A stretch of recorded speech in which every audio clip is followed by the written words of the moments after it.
Artistii jaalatamaa fi beekamaa kan ta'e Artist Hisqiyaas Mazmur wallee haaraadhaan dhufaa jira.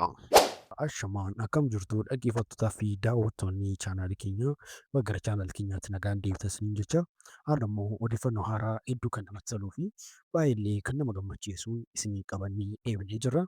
Egaan akkuma beekamu isinirraa kan eegamu immoo chaanaalii keenya kana sabiskiraayib gochuun akkasumas illee laayikii fi sheerii gochuun immoo namoota bukkee akka inni qaqqabu akkasumas illee sirba artistii keenya jaalatamaa kun akka inni namoota hedduu bukkee ga'uuf illee sheer godhaa gochuun jalqabaa isiniin jenna.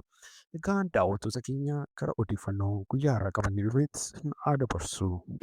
Egaan daawwattoota keenya artistiin keenya jaalatamaa fi beekamaa kan ta'e Artist Hisqiyaas Mazammur kanaan dura wallee babbareedaa afaan Oromoodhaan keessumaayyuu baay'ee artistiin Oromoon qabdu keessaa isa gameeyyii warroota gameeyyii keessaa isa tokko jechuudha artistiin keenya kuni.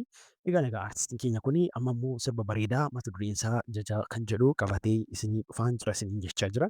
Mee akkamittiin simatu jechaa hundumti keessanuu koomentii jalatti warroonni artistiin kun dafee akka dhufu barbaadan koomentii jalatti lakkoofsa tokko tokko laadhaa isiniin jedha. Egaan daawwattoota keenya akkuma beekamu artistiin keenya kun kanaan dura immoo sirba babbareedaa hedduu kan namatti toluu fi baay'ee kan babbareedan dhufaa ture jechuudha. Uummata Oromoo bukkeetti illee keessumaayyuu jaalatamummaa sirboota babbareedoo keessumaa Oromiyaa kan jedhuun uummata Oromoo bukkeetti jaalatamummaa hedduu argateera jechuudha sirbi isaa kuni. Egaa amma immoo sirba aadaa Oromoo bifa ammayyaawaa ta'een baasee Jajaa kan jedhu mata dureen isaa qabatee dhufaa jira jechuudha. Egaa artistii keenya kanaan dafii kottu jennaani. Egaan daawwattoota keenya artistiin kun yoom dhufaa fi maalirratti dhufa kan jettaniif immoo akkuma beekamu artistiin kun yuutuubii chaanaalii mataa isaatii qaba jechuudha. Yuutuub chaanaalii isaa dhaqaatii sabiskiraayib godhaa achirratti qabatee isinii dhufa jechuudha. Egaa yoom dhufa kan jettaniif immoo artistiin keenya akka dubbatetti dhuma torbee kanaa kan gadhiisu ta'a jechuudha wallee isaa sana.